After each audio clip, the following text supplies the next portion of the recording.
Okay,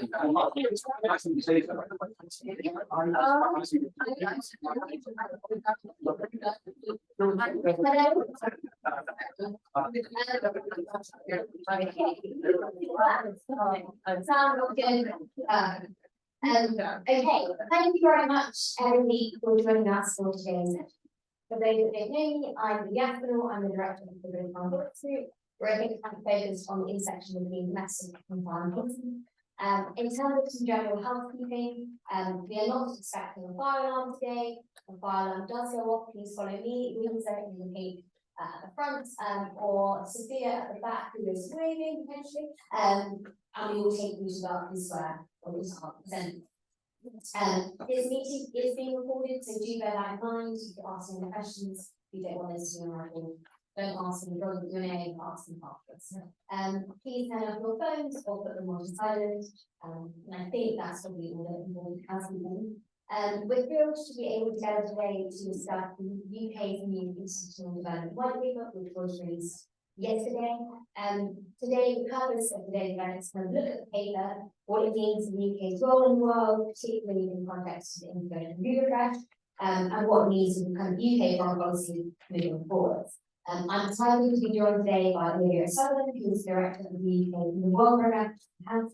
Before joining Chatham House, Olivia worked on over a decade in international development and foreign policy in the UK government, including as a foreign policy lead and deputy head of the Open Innovation Team, as well as managing external engagement for the 2021 integrated review.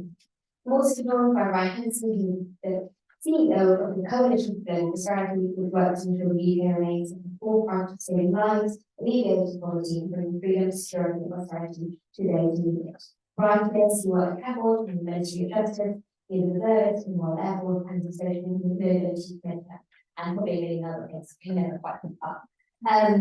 So in terms of today's session, the way it will work is I will give you a very, very short overview of the white paper, just a couple of minutes for those who haven't read it. And if you have, it will hopefully be second nature, but just for those who haven't, and then we'll go to each panelist for kind of a brief overview of their initial thoughts on the paper, and then we'll go to a short chair Q&A followed by an open panel, audience Q&A. So in terms of the report, it's the first international development white paper for 14 years, so it's actually quite a big moment in kind of UK foreign policy making. And the paper itself is a massive, oh, my life is kind of close, right? 149 pages long. With that in mind, bear in mind that this came out yesterday, so whilst our panelists have lots of knowledge and expertise on the white paper, they will not know every single line of every single page. So if your question is very niche, we can't always answer every question, but hopefully we'll get a really good discussion about kind of the key tenets of the paper, of which I think I draw out a couple, but the two lovely speakers will speak to in more detail in due course. But the overall argument of the international development white paper is that conflict, climate change, and the COVID-19 pandemic have fundamentally changed the world that we live in, and that therefore international development is more important and more difficult than ever before. It argues that development should be focused on alleviating poverty and tackling climate change, which is a new focus, clarity focus for the UK. Within it, there's a focus on equitable relationships, so change in the dynamics of the traditions in UK foreign policy. The image of global refugees being replaced by focus on partnering with developing nations. There's a big focus on unlocking non-government funding, so it doesn't recommit to 0.7% anytime soon, which probably isn't hugely surprising, but it talks about the reform of market development banks, scaling up IFIs, and better use of pre-arranged financing. It also has the general development goals at its back, which is a new thing, hasn't really been in recent thinking around UK foreign policy. And the other focuses that I think are worth being aware of are on conflict and fragility, which is a big focus for David Cameron, who's the new Foreign Secretary. There's a big focus on AI, on women and girls, and also on focusing aid on low-income countries. So just a quick overview, there's a lot more detail than that, inevitably, but that's a few of the kind of key points to think about. And I will now hand over to Olivia for her initial notes. Thank you, and thank you very much, Evie and the British Foreign Policy Group for having me. I just get the sense from the aura of this room that there's a lot of expertise, so I'm going to give my takeaway. I'm really looking forward to hearing Ryan's, but then it'd be great to get onto questions, and I welcome people's sort of disagreement or giving us some things you might have missed. For me, I think I'll just go through kind of 4 big takeaways, but before that, I would say I think the white paper is a big achievement and a welcome attempt to recapture a focus on traditional areas of UK leadership in development, but also areas of critical need. So this focus and target on greater spending, greater investment from British international investment, the development investment arm of the UK government in low-income countries, and this focus on unlocking more finance to help countries manage the green transition and climate change adaptation, I think is very welcome. It's positive to see that the UK has traditionally been a voice in the G7 for focus on extreme poverty. DFID was very strong at pushing fellow donors and projects and organisations they funded to focus on extreme poverty, and it's an area of critical need. So the International Rescue Committee often quotes this stat that it's only about 20 countries in the world that now represent 90% of people in humanitarian need, 80% of people who are food insecure. Unsurprisingly, most of those countries are also affected by conflict. So this relatively small group of countries where extreme poverty and conflict combine to create real serious insecurity and need for people. I think it's positive that the UK is seeking to focus on that. Kind of in no particular order, big takeaways. I think it's kind of very interesting that the white paper, where the previous international development strategy in 2022, it was very bilateral. It really focused on this idea of a UK relationship with single other countries. The white paper focuses a lot on partnership, but a lot of it is about the system writ large and making the system fairer or work better for low-income countries. So getting international financial institutions to sweat the assets, as people like to say, to make funding go further, release funding for countries in need of support with climate transition, and particularly to manage and make more transparent the process of handling debt distress. I'm really pleased to see that 60% of low-income countries are in debt distress. If you are giving small amounts of bilateral aid to countries in debt distress, you're kind of pouring water into a bucket with a hole in it, right?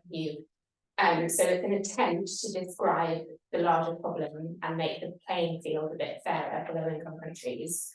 The difficult part will be the how. These kinds of papers can't go into detail on exactly how everything will work. Their role is to set a strategic direction.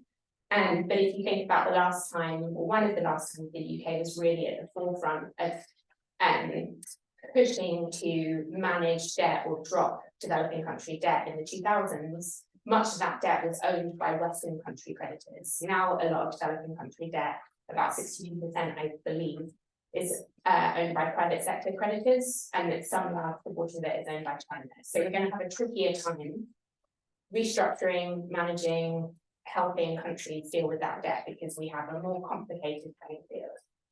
Second big takeaway is actually China, having brought it up.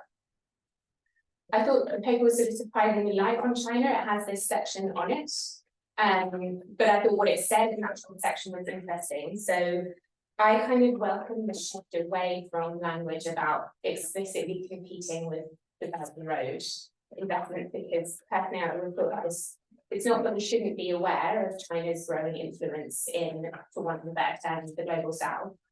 But the idea that the UK could explicitly compete with those investments never made any sense to me. By some measures, the totality of the Belt and Road investments are worth something like $8 trillion. We don't have that kind of firepower, and we also don't necessarily have the expertise to rival their investments in infrastructure in developing countries. So I welcome the language that was, we need to recognise the reality of China as a development actor and very cautiously and strategically navigate that reality. Again, the difficult thing is the how, but to give the poor civil servants a break, like you can't answer every question in these kinds of documents, but I thought the tone was interesting. Third big takeaway, I thought it was a very short section on public support, and given the emphasis that Minister Andrew Mitchell put on that, I was a bit surprised that there wasn't more on it. I mean, maybe it's just a vexed question, right? So I don't doubt that this paper will probably garner cross-party support. But public support has always been a challenge. There's an Evie and the BFPG know more about this than me and do all sorts of interesting polling, and you can find ways in which the British public in lots of ways support aid, and you get lots of generous giving when there are emergencies. But the 0.7% spending, I think the support for that was always fragile or limited. And some of the things that you see in that section are somewhat, they're kind of retreads of previous things. So it talks about having their international volunteering scheme. The old version of that international citizen service was only shut down in 2020. I'm not sure that's quite the way to garner public support. Those schemes are often for younger people who tend to be more supportive of development anyway. So it feels like they've not quite cracked that question. And I think final takeaway on that note of the international volunteering scheme, there's a few things in here that we've seen before. The section on illicit finance, it's great to see illicit finance in there, but a lot of what is in there I think have been in UK government strategies going back 5, 6, 7, 8 years to the anti-corruption summit. So working with overseas territories, ensuring whole of government response, better resources on anti-corruption. And I think maybe that speaks to, we went through a lot of tumult to maybe in some cases get back to where we were in sort of 2018, 2019 on some of these issues. So positive in some ways to see that we're back there, but question marks about whether that makes the whole merger and the very rapid cuts to the budget, you know, the real question marks about how much time was lost for these quite urgent issues to then come back to a white paper saying some things that were being said 5, 6 years ago. I think those are my big takeaways. So I hand over to Ryan. Yes, Thanks. Well, thanks, Evie, so much for the invitation. It's great to be here. The first thing for me is the fact that David Cameron and Andrew Mitchell have put development back at the heart of foreign policy. That's the biggest takeaway.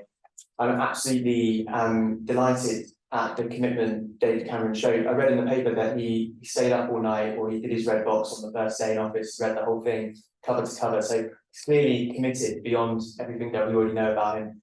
And that's such a contrast with what's gone before, not just having a foreign secretary who passionately believes in development, but having a minister for development who actually believes in it too. That hasn't always been the case in the last few years. So I think for me, that's the #1 takeaway, and that gives me lots of hope. The other thing is partnerships being the new leadership. That's the big thing for me, and it's particularly tricky for my organisation because our tagline is UK leadership or something like that. So I'll have to rethink that. But I think it's a really good thing, and I know that we can quibble over the extent to which the UK really means what it said, but I think the fact that that's across every chapter of the white paper says a lot about the direction that we should be going in, and I think that's really powerful too. Unlocking non-government funding for international development is huge too, and again we can argue over how we do that. I'm definitely not an expert in how we do that, but I think that's realistic and sensible, and it's good to see it in there. It's great that the SDGs are front and centre. I don't think they featured much in the past to the strategy on women and girls and international development strategy before, so it's great that they're in there. And again, we know they're in there not just because they're paying lip service, but because David Cameron chaired the UN meeting which led to the SDG being drafted. So he's really signed up to this, and that's great. And the final thing for me, just picking up on one of Olivia's points, is the nod to public opinion. And I really think this is the big nut for us to crack. And I agree with Olivia that it didn't get nearly as much airtime in the white paper as it deserves. But I just think until we properly work out how to change public opinion on development, the risk is that in 10 years' time, when a new government replaces a new government, if you follow my thinking, we get a remerger of whichever department has been re-established to do development. We see the aid budget cut again. We lose out on another decade of opportunity, and we start all over again. And for as long as the public, and I know that we can look at different polls and all of that, but as long as politicians, particularly those on the centre-right, believe that the public will let them get away with cutting the aid budget and merging DFID, they will be tempted to do it again and again. So I'm glad that there was a nod to it. I get very excited by ideas of volunteer groups because it makes me think of the Peace Corps in JFK's administration back in the 60s. And I think if we are to do that, the real trick will be making sure that it's as inclusive as possible. I mean, well, don't get me wrong, I'll accept anything that moves us in this direction. But I think if we target young people who would have done a gap year anyway, who probably would grow up to be supported development, that's a missed opportunity. So it has to reach out to regions of the UK where perhaps support for development isn't very strong, among demographics who perhaps think that their town centre or their local hospital is more deserving of public tax rather than people overseas who will never meet. And the British Foreign Policy Group will know who these people are. It's just a case of us winning that argument and making sure that any move in this direction targets those people. Brilliant, and thank you both for the market opinion, because that's something. So I'm gonna just offer a few questions for me and then we'll open up to everybody else. And one thing we haven't touched on fully yet is what I would like to think about how does this align with kind of the integrated review? Does it match up with the review, the refresh, the development strategy, the women girl strategy? How do all of these align? Do they match up? And does it? Well, I think is the white paper called something like development in a more competitive world, or a more so it sort of borrows the title from the integrated review, right, which is also uses this phrase, the more competitive world. I think, I mean, I'm very interested in others' take on this, but to me, the thrust of the integrated review and the refresh was we are in a more competitive world. We're in a world shaped by strategic competition between the US and China, but also from kind of hostile or authoritarian states, particularly Russia. And in that context, we need to kind of consolidate our assets. So talking about things like consolidating our leadership in science and tech is all in the context of we're in a difficult world, a competitive world. There are flaws and problems with the multilateral system, with what we might think of as predictable international order. So we have to get a little bit more resilient to paint it in quite broad brush terms. I think what is interesting that although I like a lot of things in this white paper, I next differed, like it kind of skates over that context. I think, like I said, the section on China is quite light. Strategies like this are not going to explicitly talk about competition with other systems necessarily. It has quite a standard section on open societies and human rights. So I don't know, it feels a little bit like returning to some key themes of UK leadership in areas where it undoubtedly had real expertise and impact. But it maybe doesn't really, if we take the merger on its own terms, the idea was to realise the benefits of combining a diplomacy department and a development department. And I'm not sure we really see a white paper that actually talks about doing those things in a more competitive world. And some of it's in there. I thought the section on science and tech had more heft than previous sort of language that I've seen on that. It's genuinely interesting ideas in there. But yeah, I'm not sure it quite realised the potential of the merger. There is some potential there in bringing together development and diplomacy. I'm very aware of all the kind of drawbacks. So yeah, I'm not sure that this white paper does quite fit in, other than borrowing some of the language to sort of sound like they're part of the same family of strategies. It's quite a development-y white paper, and it's not the most, sorry, this is such an ugly term, but geostrategic document. Yeah. I've had a day to digest it, and if other people think differently, I'm very keen to hear, but that's my view. Brilliant, I'm Thanks. I'm slightly more optimistic, but so I think if there are three big trends, I suppose, facing the UK in the diplomatic sphere. I think first is dealing with a rising ambitious China, dealing with a declining Russia. That's the first one. I think the problems about passports, pandemics, climate change, migration, those are sort of bucket number two. And bucket number three is the rise of tech and AI and how we react to that.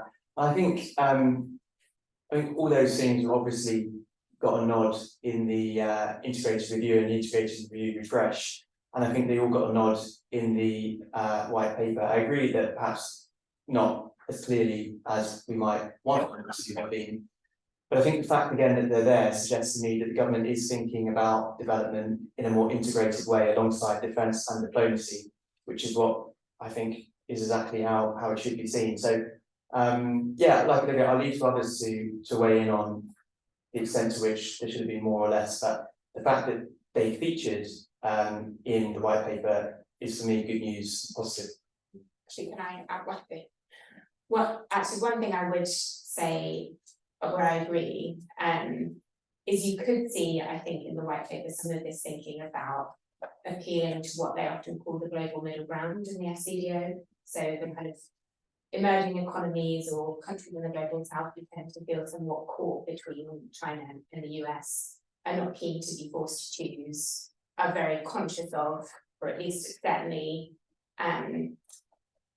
highlight when in diplomatic discussions with Western countries the unfairnesses or the inefficiencies of the international system. So the play to say we need to reform international financial institutions and the international system in various ways so it kind of works better for countries that have significantly lost out. To be fair, I do think there's a kind of strategic element to that, right? If we're sort of somewhat in tension or in competition with other systems or other ways of organising society, we need to demonstrate that any kind of international order that we have built works, functions for people, and one way you can do that is to practically deliver things like climate finance and aid, but it's also to do things like say we should have an African voice in the UN Security Council, which is in there. We should seek to reform the system of the World Bank and the IMF in such a way that they're much more responsive and they sort of are much more responsive to kind of developing countries' needs. So I've somewhat convinced myself there that it's maybe a bit more strategic than initially seemed, but I still feel, having gone through the merger, it could have said more about this is how we're actually realising the benefits of combining these two departments. I'm not sure that's. Thank you, and I agree on the point around page diplomacy, which again struck off. I've got the language at the moment, the wrong, so it may reappear. To me, so when I was speaking to the team, they were talking a lot about equitable relationships, so much in the paper as much as I was expecting, but that was another language they were using around development, and I can see the parallels. Page diplomacy is working with a variety of partners across the world, some of which we like a lot, and some of which we will not necessarily align with always, but we will nonetheless kind of cultivate relationships. And similarly, I think like the premise behind equitable relationships is we will value all expertise across the world with all different partners, regardless of kind of the history and the background, to actually build stronger, more relationships built on respect, which is also leads me to my next question. It's a buzzword for Lisa and Andy's kind of view on foreign policy. It's all about respect, partnership, women, girls. And I think that's one of the big challenges for a strategy that's released just before an election year is how it will be received by a Labour government. And I don't know, I'll go to Ryan first and then thoughts on how Labour might perceive strategy. Will it survive into the next year? But it's really tricky because I'm going to Zambia with Lisa and Andy next week. So if this event is in 2 weeks' time, I could give you a much better answer, but I have to guess for now. I think the biggest obstacle when it comes to Labour will be just the very simple facts that if they form a government for the first time in 13, 14 years, regardless of how much they agree with the white paper, and I'm sure there's lots in there to agree with, and I know that Andrew Mitchell has purposely reached out to Lisa and Andy and David Lammy and tried to work with them, and I think they've been receptive too, but I just think basic reality of politics is they'll want to put their own stamp on this, they'll want to do their own thing, and I think they're entirely justified in wanting to do that. So I think there are overlaps. I think the stuff about remittances, which David Lammy has talked about in the past, I think the emphasis on focusing bilateral aid on poorest in the world, I think that will obviously have some overlap. The geopolitical situation is unlikely, but I mean, who knows, but Labour will inherit all the same problems that the current government is having to grapple with. So I don't see great areas of divergence necessarily, but I just think it's unrealistic to expect there not to be a different version of this at some point in the next few years, and I think that's entirely fair. I don't think that reflects badly on Lisa and Andy at all. Just for the, I'm gonna disagree just to, well, I'm not really, but you're quite right, I think it's politically realistic to put seven to their own stamp on it. I'm just gonna make the kind of broader plea that it's sort of in some ways I think the shame our system works like that, because we have suffered, I think, from a lack of continuity and a lack of kind of strategic focus. We've had such a run of, 7 foreign secretaries in 7 years. So I think you're entirely right, they will want to put their own stamp on it, but I do think it's a shame sometimes that we can't have a program where an opposition party gets in and decide like, yeah, actually we will stupid some of this, and we agree with a lot of it. I think there's probably a lot of it in there that they wouldn't object to, and it's very wide ranging, and it has as you say, there's a number of themes in there that they could easily sort of pick up and run with that I think are very squarely in Labour's House. I agree on remittances, the whole focus on lower countries of climate change, and much of the focus on fairness and debt distress and sort of levelling the playing field, which shines a lot with the sorts of things that David Lammy talks about, and that more broadly I can't see a lot that Labour would disagree with, whereas sort of the international development strategy or the thrust from a few years ago, I think they would have done. I mean, I think we are sort of due, they might come in and decide to do a whole defence review or a whole kind of integrated review, depending on sort of, how they decide to play their focus on foreign policy. They also will have significant domestic challenges and a really constrained fiscal situation. So in another way, I think there's a way in which we'll see continuity, which is I think they're also unlikely to go back to 0.7% anytime soon, and they're also likely to seek to continue to be pretty fiscally constrained on development, which of course is, I don't think we actually brought up, I mean the other big thing is that there isn't any new money and they don't actually address the governance of money, so I don't think anyone was expecting they will go back to 7% of gross national income, but they also don't, I believe, really address, unlike they're going to the whole issue of the Home Office spending a large proportion of the budget on refugee accommodation in country, or even the issues around quite the aid budget going to capitalise in British international investment. So long list of priorities and still pretty limited resources, and I think that is another continuity to see with Labour. And agree, long list of priorities. If anyone has 149 things, it's quite thorough. Lots of really interesting stuff in there, but very, very long. So yeah, good luck, really, all if anyone attempts that mountain. I'm now going to open up to the floor because I'm conscious of lots of people here and lots of people have lots of brilliant ideas. And as you were, yes, that might be great. And at the front, that was so quick, I hadn't even finished saying. I just want to say, first of all, congratulations on David Cameron winning that seat. I was so excited when I seen it, because my interpretation of everything is more on the lines of him, otherwise he's like what your arguments were. And what I want to say with the Labour thing is it's brilliant. This is a mixed method approach, because Labour will agree with most of what's in the integrated review. Also, what I want to say is I love the fact that he's focusing away from bilateral because they're more biased and he's going into multilateral. Another thing, what I like about it is the fact that he's conservative and Tory. What I love about the split in the party, he's not going to that round. I love the fact he resigned. He didn't want to put the question out, we have to go to reactive. He put it to the public, they made the choice, he resigned. Oh, principle. I love David Cameron. And I know because I know he's passionate, I know he's not principled and moral. He worked 7 days within being in his position to switch the game around, and I know he's got the ball in his court because he knows what he's going to do. My questions though are about bilateral contact with Ukraine. What are the plans for the economic foreign aid fiscal analysis? The second question would be economic foreign aid in regards to the conflict with Israel and Palestine. I'd love to see how he's going to balance the war with that, because I know it's very, very, very let's just say, what's the word, volatile, Brilliant. okay? Yes, So, yeah. great, thank you, thank you. So I think maybe Israel, Palestine and Ukraine, how are these intersect with the strategy, how we can approach this more broadly as well? I'll go to you first, Ryan, if that's okay. Thanks. I agree with everything you said about David Cameron. I'm also a huge fan. So it's, I'm not the only one in the room who, yeah. I think maybe, I think it's maybe compared with what has happened since and what went before. I think that's it. I think it's maybe it's in my case it's not that. I think it's really interesting the extent to which we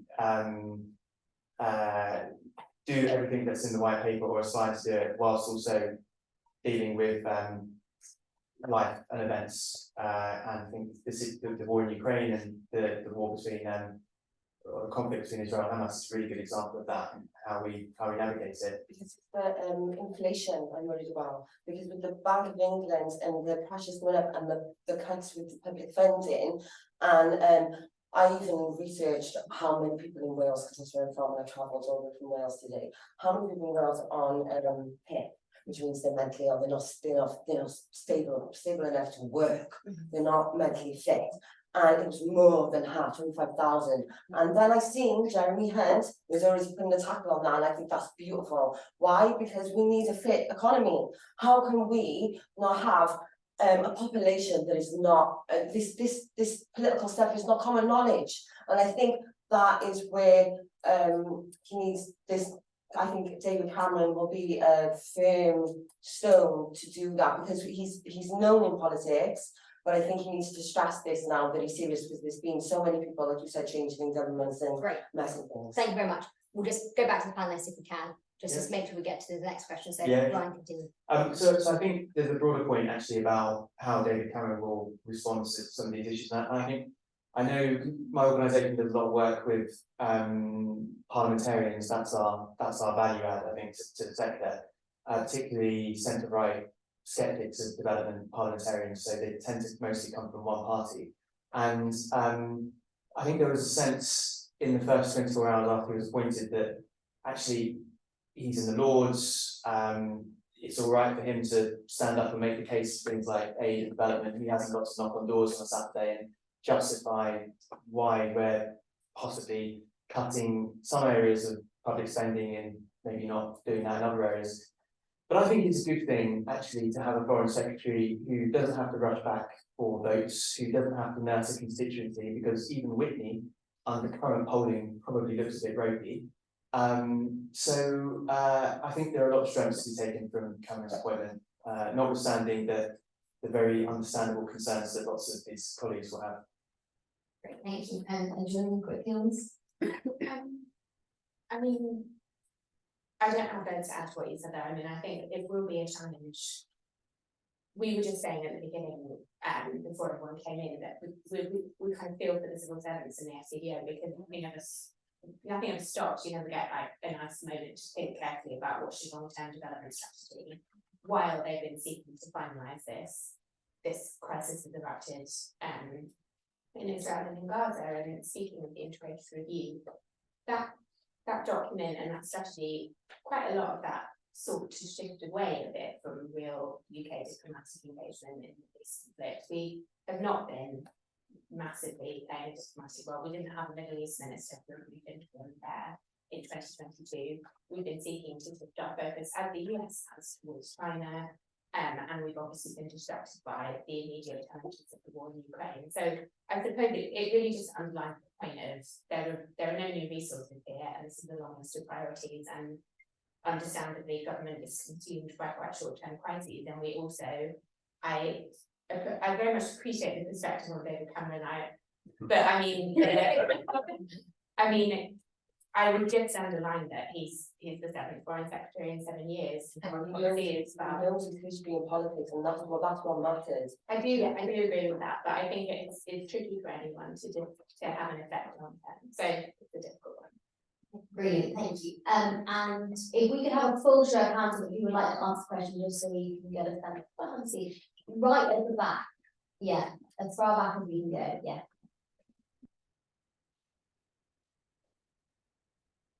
Thank you. My name is Mr. Lopez, I'm from Bristol.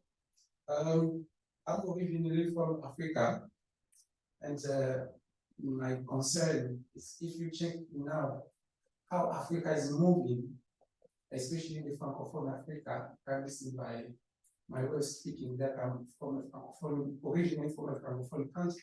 So there is a kind of challenge, but there is also kind of opportunities. So in which direction the new Secretary of State will really deal with Africa? Because the vacuum we try to live there in Africa is remain feeding by others. And the example of France now was happening for open countries. I think probably we need to learn from that. So in which way? Right. Perfect, thank you very much. And Olivia, Sure, yeah, can I just answer the question, what's the kind of UK's approach to Africa broadly? Yeah. I mean, I think one thing I kind of noted in the paper is that, again, please tell me if I got it wrong, but beyond kind of mentions of partnerships, there wasn't that much about some kind of regional approaches particularly. You know, there was a period when DFID organised itself around having an Africa strategy, and that was much more the direction of travel. I think the kind of interesting aspects of the paper are, to come back to the theme I was saying earlier, the parts of it that refer to kind of seeking to level the playing field, so seeking to deal with things like developing country debt, where they might have, I think they briefly mentioned it, but where they might have said more is, take Ruto, the president of Kenya. He's talked a lot about kind of finance, and he's been very vocal in sort of kind of, you see more him taking a leadership role on these issues. And I think it would be interesting for the UK to, for the government to have said more in the paper about how are we seeking to swing behind African leadership in some cases, leadership in the Caribbean with Mia Motley on the Bridgetown agenda, something we will be very familiar with. How are we seeking to swing behind the leadership of developing countries who are seeking to sort out these problems in the international system? There were going to be some partnerships, great, but I actually think I could have said more about that. And I think it's interesting that you see more vocal, for example, from Kenya, African leadership on these issues and on trying to address problems of debt or problems with the kind of international system. So I think maybe that was a bit of a gap. Yeah, I think it will be interesting to see if, you know, a lot can happen in a year, but we're all slightly operating on the assumption that currently the Labour Party is 20 points ahead in the polls. If they get in next year, if they take the themes in this white paper and they use it to develop more specific and focused kind of regional strategies, to look at things like the UK's relationship with Africa, I think that'd be. So I think for me, one of the most striking sentences in the white paper was much to learn as well as much to offer. I think when I think of opportunities for engaging with Africa in the years to come, I think there are, if we think about that line, much to learn, much to offer, I think if we're really clear about what it is we can offer, what the UK can offer, then I think there's the basis for much stronger relationships going forward. So I think in the case of Kenya and Nigeria, the security partnerships that we have, for example, are a good opportunity there to build links. The UK is very good at helping to establish strong institutions, for example. So we know that in those countries that will hopefully will likely to be well received. I think our diplomatic efforts in South Sudan and places like that to help bring about peace could also form the basis for good relationships. And I think what's interesting is, I'm looking down at my notes because it's only been a couple of days, but I think the UK welcoming permanent representation for the African Union at the G20 is not something, to the best of my knowledge, that China or Russia has done. So I think I don't want to oversell it because I don't think it's I don't think those partnership offers are as great as we might want, but I still think there's a lot to work with.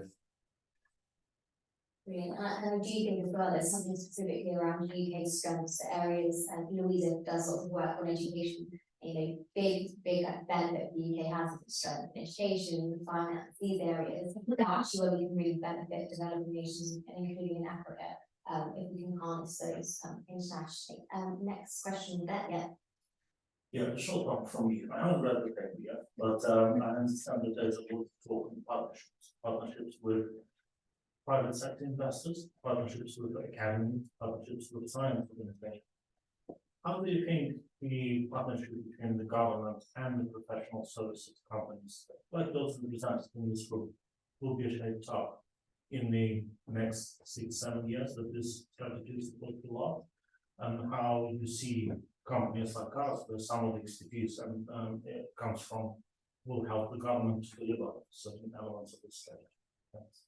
Right, so I think the question is, how does the private sector get involved? Ryan, you want to go first? Sure. Well, I've always worked for NGOs, with NGOs, so I'm not very knowledgeable about how it's worked in the past. What tended to happen prior to, let's say, 2018, was that on a monthly basis, the Minister for Development or the BFPG Secretary beforehand would usually meet with the CEOs from the big British NGO community, perhaps not on a monthly basis, maybe that's maybe how it once was, but perhaps just a bit more infrequent towards the end. But it tended to be a real dialogue, and I think that shifted in recent years to more of a box tick exercise. And I'm doing a disservice to some of those ministers, but I think certainly for some, that's what it was. They wanted to be able to say, we've engaged with civil society. But when it was a proper dialogue, I think it really worked. And in the case of the NGOs, they were able to do what NGOs are supposed to do, which is use their prophetic voice or speak truth to power, whatever you want to call it, and really speak on behalf of their members up and down the country who care passionately about the rights and well-being of the world forest. I think what I'm trying to get to is, I think what should happen, if it's not happening already, and it may be, I just wouldn't know because my background's a bit different, is for the private sector to having those same conversations that obviously take a different shape and different form. And I'm sure, knowing Andrew Mitchell as I do, that he would already have set that ball rolling over the past year, and I'm sure David Cameron would be interested in that too. So for me, that's it. I think the private sector should be going to government and saying, this is what we can offer, this is what we think we can do, this is what we've got the resources to do. I think that's in everyone's interest. I'm sure that would be continued under a Labour government too. I certainly agree with that. I think the only thing I would add is more broadly in terms of sort of the international private sector. I do think there's some plenty of interesting stuff in the paper on that, particularly when it comes to climate change and the green transition. So there's a reference to this, these funding deals, the Joint Energy Transition Partnership that some people might be familiar with, which the UK kind of spearheaded when it hosted COP a couple of years ago. Just this idea that, you know, a group of developed countries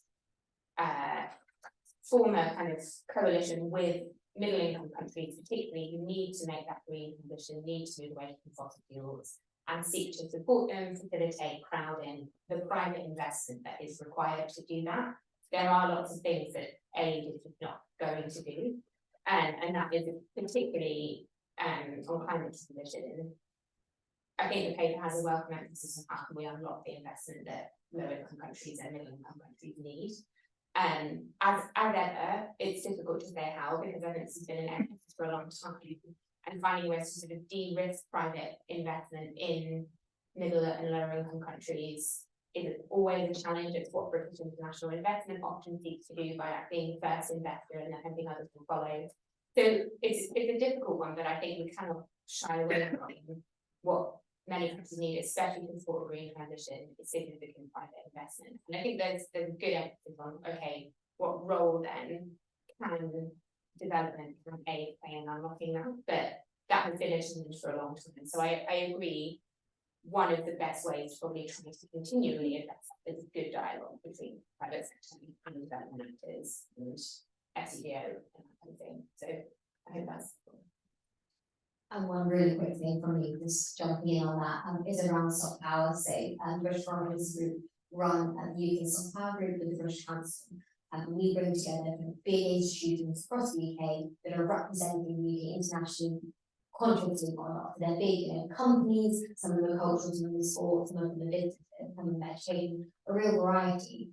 And what we do is bring kind of those groups together, and we're really welcome this time, the Ryan did bring us into the international development strategy on soft power and was thinking consciously about, okay, how are these organisations representing us internationally? How are they actually doing a lot of the development work already with doing internationally? They were recognising soft power institutions as a partner, and you see that reflected in the strategy, and that's a really welcome development. And from our side, it's a real opportunity for the parties to play a role, is kind of frame this as soft UK soft power. Yeah, Louise in charge. Thanks very much, Richard, sent through BSI. I wondered if you could sort of apply the strategy white papers to next year, and what you think will look different as a result in the next year because of the white paper, and what should we expect to happen in the world of UK international development anyway, irrespective of the existence of the white paper. Brilliant and very challenging question. You're lucky enough to go first. I'll give it a go, but don't hold me to my predictions. I mean, I think it's a very good question, because a lot of these kind of government documents, it's a challenge to write them, because it's difficult to say what concretely will be different in the world because of this. And I think some of it is setting a strategic direction for the department and the rest of government to follow, and the details will have to be worked at that level. But I think some of the targets in there are pretty concrete. So the refocusing bilateral spending on low-income countries, and the targets of British international investment to invest more in low-income countries. And I think what they ultimately said is, regardless of how much aid we're spending all together, we want 0.2% of gross national income to be spent in low-income countries. So those are pretty concrete targets. I don't know how quickly they'll move to them, but that says to me that this refocus on the poorest countries and low-income countries, those are real. There's something to be held accountable to, and something to be held to there. And I think that suggests then that's probably where I would look for shifts. I think the other I'm slightly retraining the things I said, sorry, I apologize, but like the focus on kind of debt distress in reforming the international system, I would be interested to look for whether the UK is sort of advocating for that at things like World Bank Spring meetings, at the kind of geopolitical calendar as part of the G7. They talk a bit about the G20. The other interesting thing they talk about is more partnerships with Gulf countries. People always talk about the Gulf countries with these wealthy countries. Can we kind of unlock that more so that they are bigger players in aid and bigger players in funding and supporting people in distress and extreme poverty in their region? So I would look at the way whether the UK brings that into its kind of diplomatic relationships with those countries.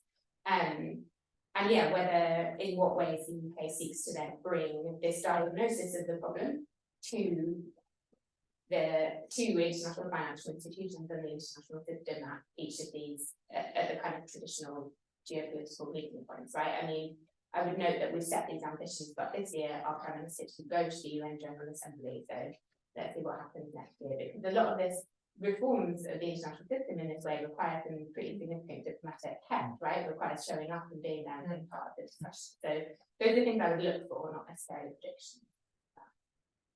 And just on that, I'll pass it to Ryan, the next question for him. Because what I really struck me in the white paper is the focus on climate change, which even though the government has rolled back on lots of its climate change ambitions domestically, does that mean we still care internationally? Can we still speak in the next year authentically on climate change, or is that going to be a challenge in kind of on this one? Yeah, I think it will be a challenge. I really do. I think you struggle to, if you produce a 140-page paper full of big ambition and don't fund it properly, you're going to be called out on that. And I think the same could apply to climate as well. We don't need to, I'm sure we don't need to rehash the 0.7 stuff. We're probably all upset about that. But I think going back to the broader question, the big challenge I see is growth in the UK remains flat, then by the government's formula for getting back to 0.7 and by Labour's too, which has adopted it, I don't see how we can get back to 0.7 and properly fund everything that the white paper wants to fund. So I think that's tricky. And I think this plays on climate change as well, but to broaden it out a bit, so much of the white paper talks about partnerships and support for the multilateral system, which is great. But if we look at the polls in the United States, there may well be a president who is, almost, the biggest opponent of multilateralism that's ever sat in the White House. So how does this white paper interact with that? I think that's a challenge. And finally, in keeping with the lack of growth, because I think that's relevant, public opinion still isn't shifting. I mean, I'll wait for Evie's next report. Maybe it has, but I suspect, given everyone's fed up with the public spend, but just cost of living crisis, I suspect it probably hasn't. And so those are the big issues that I would worry about when we think about how the white paper will be start to be implemented. Ready for return the question around the United States. Louisa, who are we going to next? Thanks very much. I've continued to research at Chatham House and focus on the MENA region.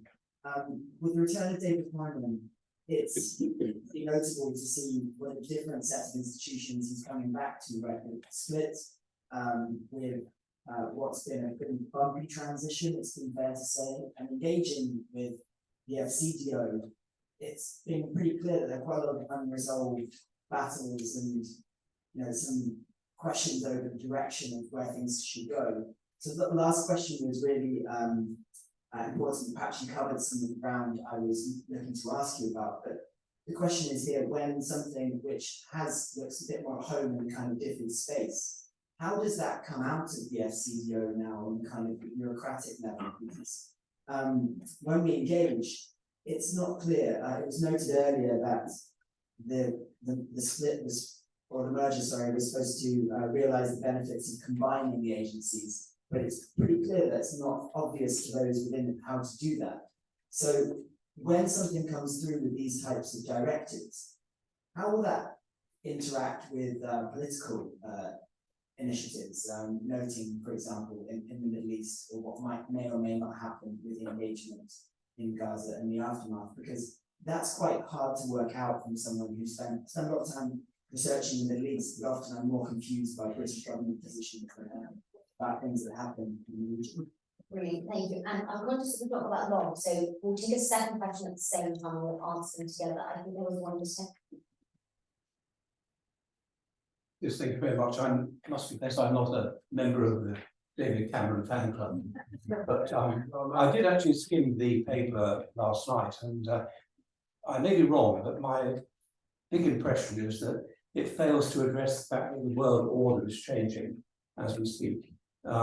Russia is becoming quite powerful in Africa. If you read what it says, it hinges on the fact that we are goodies because we were not a colonial power, and they're investing quite a lot of infrastructure and work in there. Not much money, but influence indeed. And I just wonder whether or not you feel that BRICS is also changing. BRICS is expanding by an extraordinary number of countries when you look at it. Do you not feel that it's a little bit out of date? It doesn't address what is really happening in the world? Yeah, Well, I'll leave, if it's all right, most of the question about the FCDO did it mergers. A former did this stuff. But I didn't set out to bang the drum for David Cameron, I promise. But I was going to say this: when it comes to the Middle East, I mean, there'll be people here from the diplomatic service, I'm sure, who might think otherwise. But for me, he's now got to be the most senior foreign minister around any table. I mean, Anthony Blinken might have more clout representing the world superpower, but no one surely has as much experience as he does. And so I think that can only be a good thing, but I'll leave the intricacies of the merger to Olivia. And in terms of sort of emerging world order, I think that's always a challenge with these papers, isn't it? That the integrated review was published, I think, before the invasion of Ukraine, and so got to feel sorry for John Yu and all the others who spent so much time working on it. But you have to write, you have to have a strategy at the same time, don't you? I think the challenge will be in years to come will be how genuine is the UK about bringing into the fold emerging powers like Brazil and India and representatives from the African Union. I think I was listening to a debate last week where the questions went along the lines of, well, we don't really like Modi. We're a bit concerned about, you know, what's happening politically in Brazil. And I think at some point we've probably got to sort of think to ourselves, well, if we're serious about equity and genuine partnerships, then we've probably got to be more accepting of countries as they are rather than as we might want them to be. Very easy for me to say, I don't have to work with it, but I think that debate is probably still to be had. I mean, something else. Thank you, and thanks for the question about, I mean, to your point on the world order, you expressed better than me what I was just trying to say about the paper, not that, not as kind of strategic as it can be, like it's not necessarily addressing what is currently the diagnosis of government strategy in 2021 with the integration review. We're in a much more competitive world, a shifting world, authoritarian, and in some cases hostile states, in Russia's case, are accumulating influence, and we need to be quite agile and kind of on the TV about that. Having said that, I think strategies that seek to very explicitly counter, say, China's influence are not necessarily realistic, because we don't necessarily have just the wealth to do that. So we have to think about other ways that we can do that. I think you can see flickers of it in this white paper, because there's, I think, a strategic underpinning to what they're saying about we have to address the problems with the kind of international order that we built post 1945 and students are not working for poorer countries. So there's a kind of reformed reserve argument. But I agree with you that it's a little bit, it's more developmental than it is strategic and diplomatic. Maybe that's the right thing with limited resources and just focus on extreme poverty and deliver and extreme need. But I do, it's not an easy one to resolve, but I do agree with you there's kind of less of that diagnosis of a more competitive world in there than I maybe would have accepted. On the murder, I mean, I can like over a drink, I can complain about this, but I think it's you can absolutely merging any machinery of government change, merging any departments is difficult. Taking it on its own terms, I don't personally object to the idea that you might be able to realise benefits by combining your diplomacy offer and your development offer in various ways, particularly on vexed global governance issues like climate change, for example, where you've got to have a diplomatic relationship and think about the private sector and think about how you're going to address extreme poverty, and you know, a lot of things go together when it comes to our approach to working with others on climate change, as an example. I think just on the nuts and bolts bit, you can see the joins in the new department, right? And it can just be very obvious when you're dealing with this sort of former DFID part of it and a former foreign office part of it. And I think often with these kind of just nuts and bolts of how government works stuff, what you need is really strong ministerial leadership, and you will get civil service kind of pointing in the right direction. And so I'm going to circle all the way back around and be a bit more positive about David Cameron. It is good to have an experienced minister with a commitment to a particular agenda, and then some of the stuff about the IP doesn't talk to each other or whatever can be overcome, right? Because you have momentum and you have leadership. So I think that's actually what would be good to see, and that's why I do hope if Labour get in a year, they don't completely rejig everything and they pick up some things from this white paper, and we have a consistent focus on some of these big headline points. Yeah, I hope that's helpful. I don't know if that solves how to engage with the FCDO, but that's a bigger question. Can I just say something? Sorry, we're going to have to close for time. I don't want to keep anyone beyond our panelists. Sorry, but hopefully you can speak to our panelists after. Thank you very much, that was a lovely way to close. Maybe you do love me, David Cameron, maybe you don't. I didn't expect to talk about David Cameron, so probably, we never know how events will turn out. And thank you very much to our speakers, and thank you to all of you for coming. If you do want to think a little bit more about the white paper, the be able to have a blog, up on our website, do read it.